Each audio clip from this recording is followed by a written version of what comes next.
자, 오늘 성경은요, 우리 가운데 비판하거나 판단하지 말아야 될 이유에 대해서 말하고 있는데요.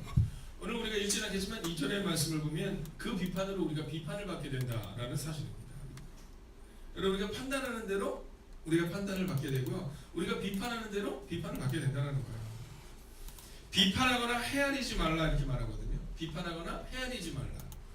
자, 개역개정은 헤아리지 말라 이렇게 나와 있지만 사실 이 본문을 헤아리지 말라라는 표현보다는 저울질하지 말라라는 표현을 보면 훨씬 더 잘 와닿습니다. 자, 우리는 종종 우리 뜻에 안 맞을 때 저울질하는 경우가 많잖아요. 재단하는 경우가 많잖아요. 그렇지 않아요? 네, 우리는 뭐 다른 사람을 예를 들기는 뭐하고 목사님을 한번 보면 우리 목사님 딱 앞에 서시는데 우리 목사님 무스 하나 사드려야 되나? 왜 이렇게 머리가 지저분하지? 뭐 이런 거 있잖아요. 그렇게 생각 안 하시겠지만 그거에도 또 거기 이렇게 끄덕이실 것까지는 없고 그냥 네. 그러세요. 뭐 이런 거 있잖아요. 아이들이 딱 들어왔는데 이런 왜 옷을 저렇게 입을까? 모델이 마음에 안 드는 분들이 너무 많아요. 제가 처음 목회를 한 곳에 한 선생님이 있었어요. 황성희 권사님이라는 분이셨어요. 근데 이분이 이렇게 아등옷이 있으면서 들어오는 입구에서 이렇게 딱 서 계세요. 아이들이 들어오면 검사를 딱 해요. 일단 복장 검사를 합니다. 저는 좋은 목사예요. 그래서 바스락바스락 과자 소리가 나도 전혀 개의치 않고 네, 괜찮아요. 드세요. 좋은 것보다 훨씬 낫어요. 저는 이런 사람이거든요. 네. 근데 그 선생님이 안 그러셨어요. 선생님이 딱 들어오면 아이들 복장 검사합니다. 옷이 너 이렇게 치마가 짧으니 혹시 슬리퍼 신고 내겠으면 막 돌려보내고 네, 늦게 온 애들이 있으면 밖에 세우고 막 이랬어요. 근데 제가 좀 불편한 거예요. 근데 신기한 게 하나 있었어요. 아이들이 이 선생님이 그렇게 얘기하는데 뭐 그거에 대해서 막 혼을 낼 때 막 이렇게 좀 안절부절하게 하시고 그 다음에 또 금방 그 선생님이 너무 친한 거예요. 저는 마음이 불편한데 근데 또 아이들 잘 따르는 거예요. 또 이분이 새벽에도 기도해서 열심히 기도하시는 거예요. 근데 그분에게 다른 점이 하나가 있었어요. 제가 오해한 한 가지가 있었는데 그게 뭐냐면 눈물이 있었어요. 새벽마다 오면 이름을 부르면서 기도해요. 저같이 남을 판단하는 이 전도사는 그분을 보면서 마음이 불편한데 그분은 이 아이들 정말 사랑합니다.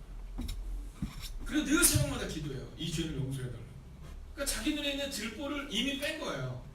그리고 정말 아이들이 잘 자라나기를 바라는 마음으로 아이들을 섬긴 거예요. 제가 그 교회를 가니까 본교회지만 5년 동안 10명의 전도사님이 바뀌었어요. 자, 여러분 5년 동안 10명의 전사님 평균적으로 생각할 때 한 6개월 정도 했겠네라고 생각할 수 있지만 대부분 그렇잖아요. 전사님을 뽑을 때 간사님을 뽑을 때 뭐 바로 오지가 않거든요. 그러니까 3개월씩 이렇게 공백 기간이 있어요. 그 얘기는 뭐냐면 왔다가 바로 가거나 한 달 만에 가거나 일주일 만에 가거나. 제가 이번에 강의하러 갔는데 저희 지방에서 계신 분이 있어가지고 물어봤어요. 거기 참 전사님 오셨다면서요. 축하드려요. 근데 그 목사님이 저한테 그러셨거든요. 3주 전에 우리 드디어 전사님 왔다고. 몇 개월 만에 했더니 6개월 만에 왔대요. 제가 지난번에 한번 말씀드렸죠. 네, 제가 한번 판단하고서 가겠다고. 네, 그래서 6개월 만에 왔다는 거 너무 좋아하셨거든요. 제가 물었어요. 이번 주에 어떻게 와서 너무 좋으시겠더니 좋긴요 목사님. 일주일 만에 갔어요 그러더라고요.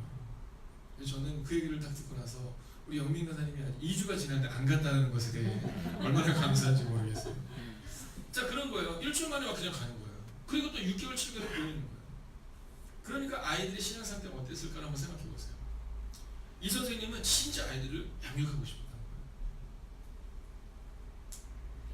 판단하고 부딪히고, 여러분 목회자랑 장로랑 부딪히잖아요. 목회자랑 권사랑 부딪히잖아요. 권사랑 장로랑 또는 권사랑 집사랑 부딪히잖아요. 누가 제일 상처를 받는지 아세요? 부딪힌 사람은 잘 상처 안 받습니다. 나는 괜찮아 이렇게 얘기합니다. 누가 제일 상처를 받냐면 그걸 지켜보는 사람이 상처를 받아요. 여러분 그걸 지켜보는 사람이 상처를 받아요. 전도사님들과 장로님들 간의 그런 여러 가지 상황, 그 당시 박열복 장로님도 장로님이었지만 무튼 네, 장로님들과 이 전도사님들과의 그런 상황들이 약간 좋지 않았던 듯해요. 왜냐하면 제가 그 당시 중고등학교 때부터 그런 조짐이 있었는데요.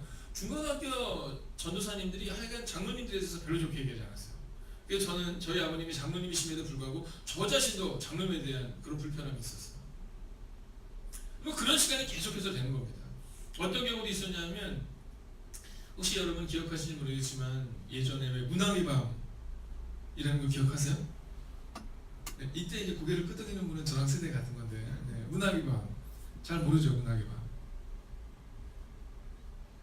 네, 그래도 웬만하면 전도사님들이 이거 알아야 되거든요. 목사님이 물어봐 저는 압니다 이렇게 얘기해야 되는데 네, 세대가 다른 거죠. 이 문학의 밤은 뭐냐면 옛날에는 막 그 문학의 밤 때 시를 읽고 노래도 하고 연극도 하고 뭐 문화를 누릴 수 있는 게 없으니까 1년에 한 번씩 크게 행사를 했던 때가 있었어요.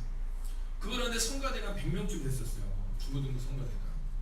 근데 중고등부 성가대가 100명쯤 됐었는데 중고등부 성가대가 지휘하시는 분한테 이스라엘 일으킨 거예요.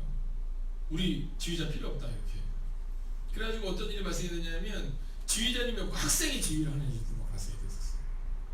자 이런 일이 왜 일어날까? 여러분 제가 그 당시를 돌이켜보면 판단이에요 판단. 네. 전사님들이 장로님에 대해서 얘기하는 거야. 뭐 장로님들이 뭐 저럴 수 있냐, 바리새인 같다, 뭐 이런 식으로 막 얘기를 하고 또 장로님들은 전사님을 보면서 마음에 안 드는 거예요. 그러니까 저렇게 전사님들이 맨날 데모나 하고 그 당시 데모가 하여간 굉장했었거든요. 감리교신학대학교가 전국에서 모든 대학들이 배우러 오는 한 가지가 있었잖아요. 그게 뭐냐면 데모였어요. 데모. 얼마나 격렬하게 데모를 하는지 서울대, 연세대, 고대 이 학생들이 다 와서 탐방을 올 정도였어요.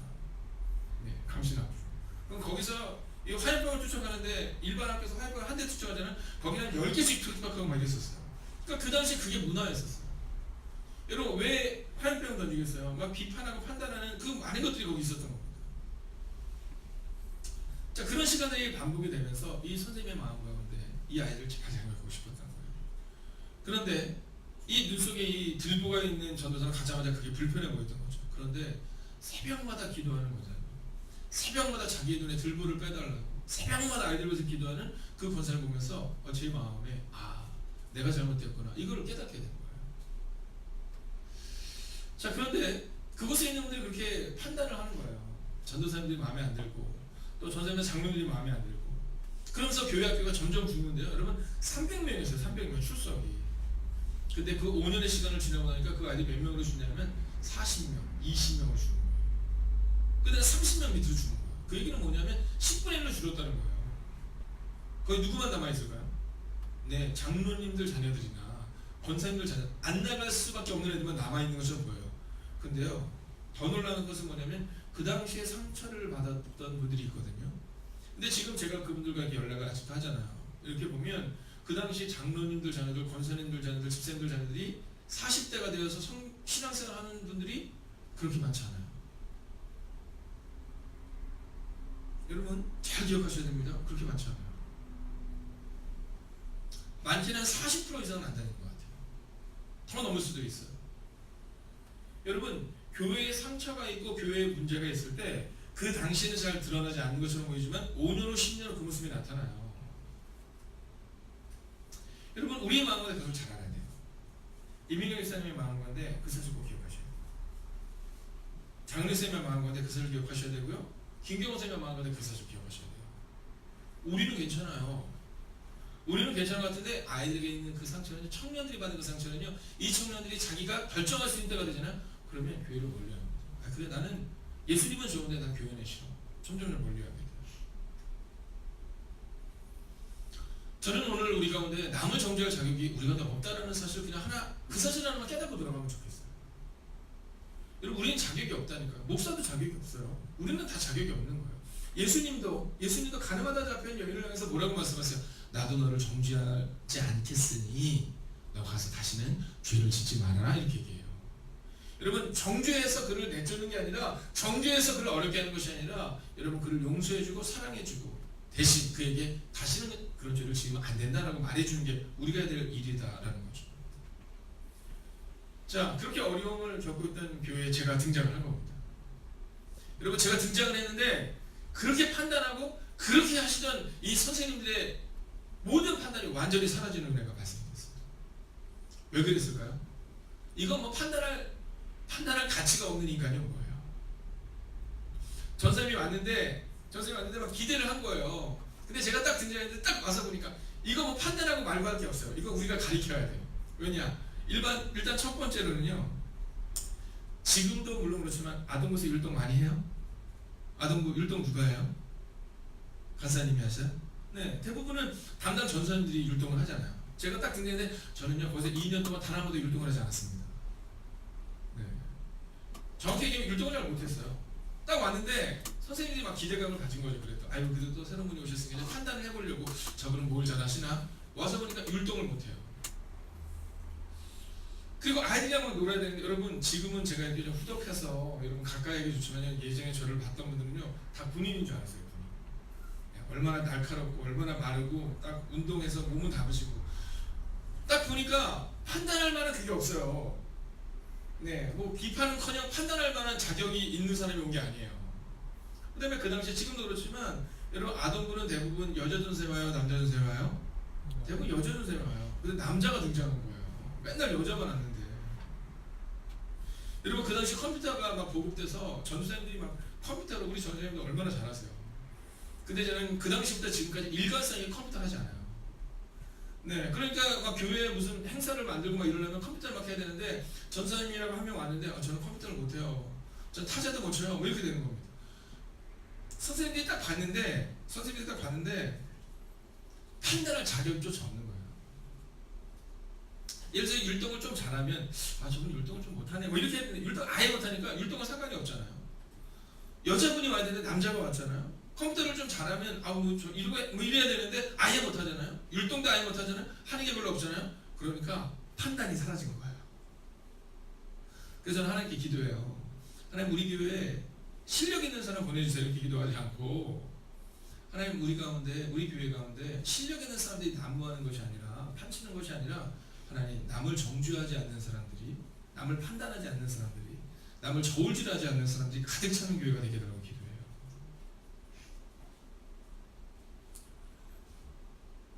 근데 대신에 그분들도 기대감이 없었던 것 같아요. 첫 기도회를 제가 금요일날 시간도 잊어버리잖아요. 선생님들을 배려해서 7시에 모이게 됐어요. 그 당시 교사들이 한 15명 정도 됐던 걸로 기억합니다. 15명의 교사들 중에 7시 기도를 딱 하면서 또 제가 얼마나 기대감을 가지고 있어요. 네, 그 다음 평일인데도 제가 아직도 기억해요. 양복 입고 왔습니다.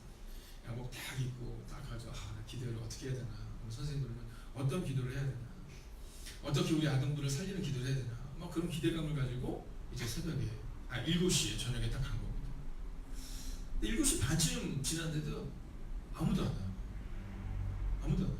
웬만하면 7시에 모이면 그래도 뭐 부장선생님이나 이런 분들은 한 6시 반에 와야 되잖아요. 아무도 안 와요. 7시가 됐는데 아무도 안 와요. 한 30분까지 제가 기다렸죠. 그래 세강 타임이라는 게 있겠지. 세강 타임이라는 게 있으니까 30분 기다렸죠. 7시 반이 됐는데 단 한 명도 나타났잖아요. 그래서 제가 부장선생님, 그 당시 부장선생님께 전화를 드렸어요. 선생님 왜 아무도 안 오죠? 그랬더니 그 부장선생님이 저한테 이렇게 얘기하더라고요. 아무도 안 왔죠? 네. 그분이 되려 저한테 물어보고 아무도 안 왔죠? 당연하다는 듯이. 그래서 저한테 이렇게 얘기하더라고요. 전사님 아무도 안 올 거예요. 그냥 기다리지 말고 들어가세요. 그 인간 이름도 기억해요. 민혜수 집사님이라고. 네, 그분 결혼할 때 제가 하여간 맡으면서 좋은 일이 하나 있었는데 무슨 말이냐면 그 당시에 막 40대, 30대 후반에 노처녀들이 좀 있었어요. 근데 이 노처녀들이 저희 부서에 와서 부장만 맡으면 다 결혼을 했어요. 네. 그래서 그 민혜 선생님도요 지금도 연락해요. 그 선생님이 딱 그러는 거예요. 선생님 아무도 안 올 거예요.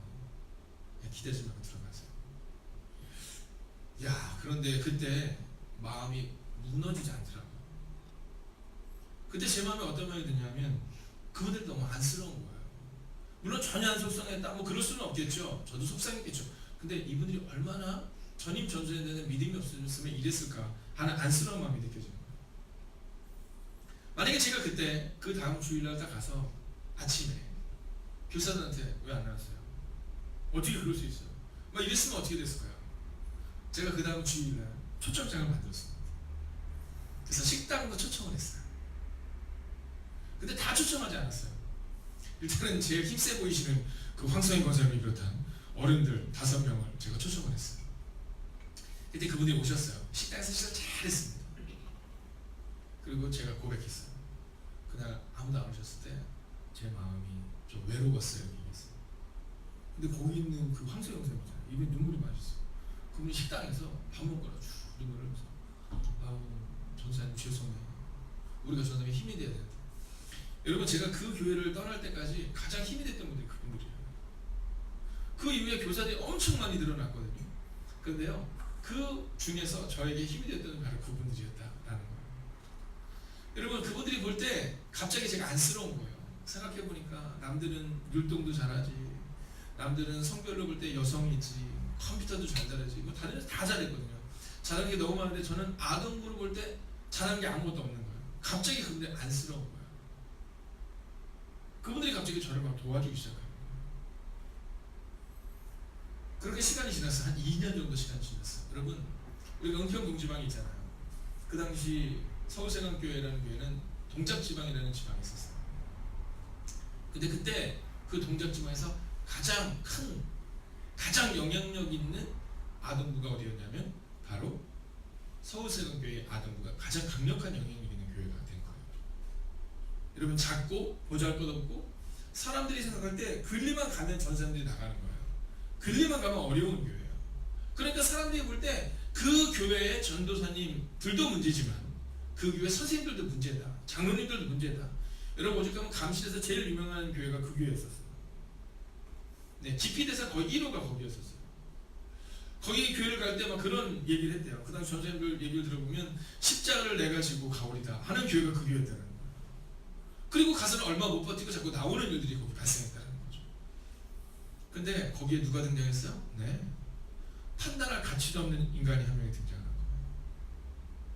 그러다 보니 판단이 아니라 막 안쓰러운 거예요. 아우, 우리 전사님 진짜 저렇게 못해서 어떡하나, 저렇게 어쩜 저렇게 율동을 못할 수 있나, 어쩜 저렇게 설교를 진짜 어른처럼 하시나.